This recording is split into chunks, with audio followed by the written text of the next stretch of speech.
dengan saya Pendeta Yanse Maria Naat dalam program 5 menit bersama Tuhan. Di kesempatan ini kita akan merenungkan dua bagian firman Tuhan yang terambil dari kitab Injil Lukas pasal 21 ayat 1 hingga ayatnya yang keempat, dan pertama Tawarik pasal 29 ayat 13 hingga ayatnya yang ke-17 dengan tema persembahan kualitas atau kuantitas. Saudara-saudara yang terkasih, kualitas dan kuantitas bicara tentang mutu dan jumlah.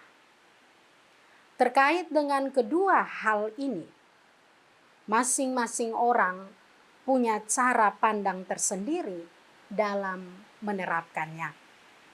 Sebagian orang memprioritaskan pada jumlah, bukan mutu.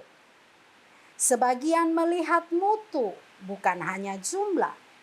Dan ada juga yang menjaga keseimbangan antara mutu dan jumlah. Kadang jumlah mengaburkan kualitas atau mutu, tetapi kualitas tidak dapat disandingkan dengan jumlah. Saudara-saudara yang terkasih, kedua bagian firman Tuhan yang merupakan bacaan kita saat ini akan menolong kita untuk melihat persembahan secara kualitas ataukah kuantitas yang selama ini kita berikan. Bagian pertama dalam kitab Injil Lukas pasal 21 ayat 1 hingga ayatnya yang keempat menceritakan tentang Yesus yang mengamati persembahan yang diberikan oleh seorang janda miskin dan orang-orang kaya.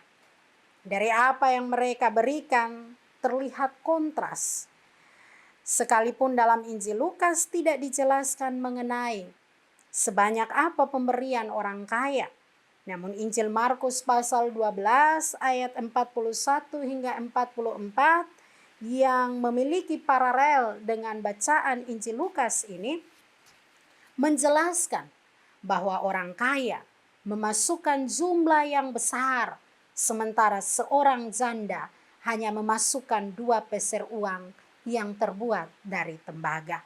Dan pada masa itu, peser adalah nilai uang yang paling rendah. Namun Tuhan memuji persembahan janda itu bukan didasarkan pada berapa jumlah yang ia berikan, tetapi Tuhan mengetahui bahwa betapa pentingnya 2 peser uang tembaga itu bagi si janda.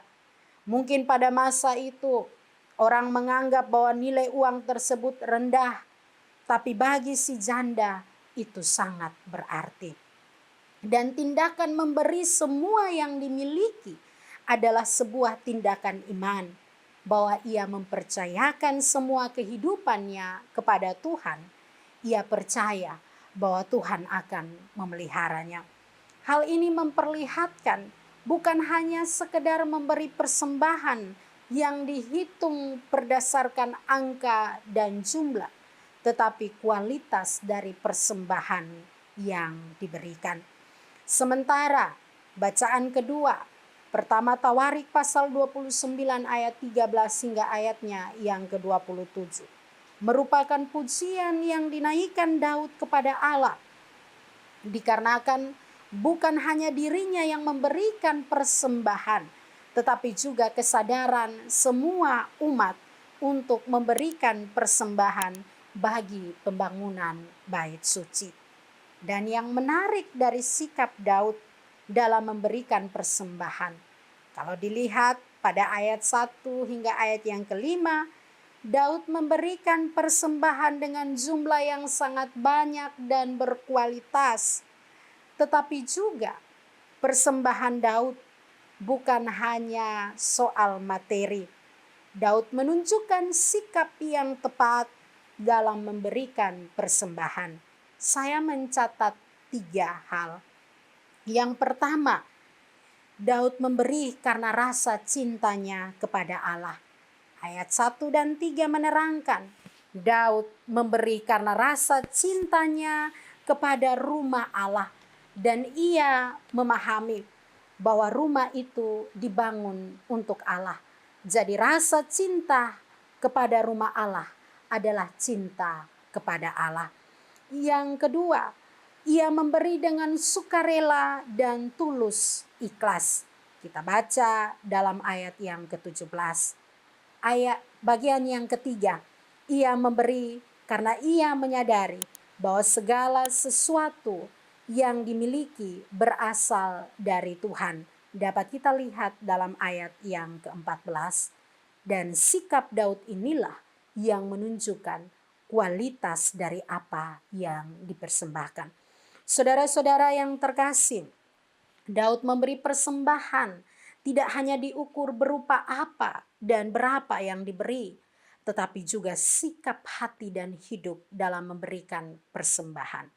Daud menunjukkan keseimbangan antara kualitas dan kuantitas suatu persembahan.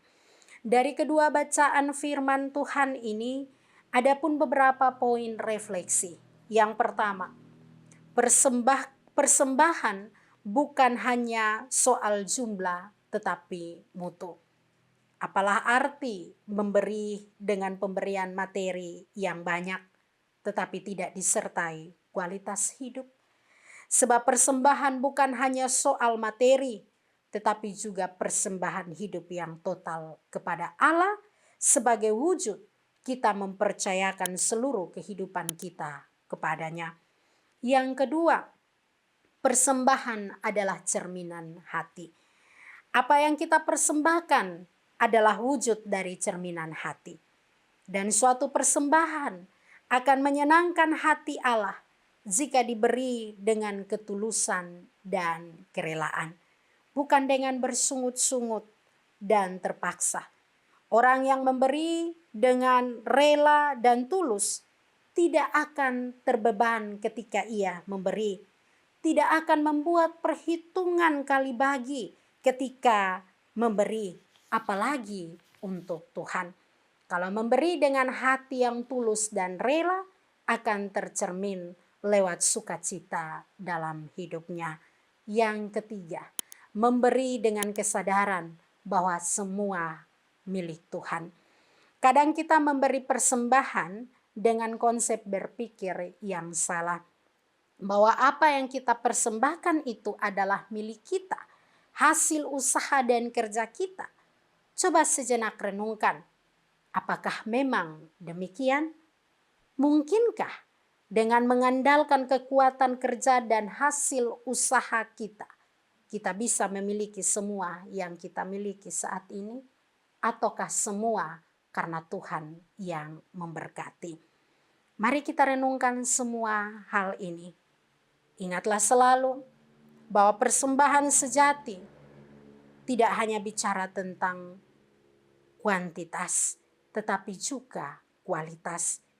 Ingatlah selalu mempersembahkan materi dengan jumlah yang banyak tanpa hati yang tulus dan sikap hidup yang benar tidaklah berarti. Tuhan Yesus menolong kita untuk dapat mempersembahkan yang terbaik baginya. Amin.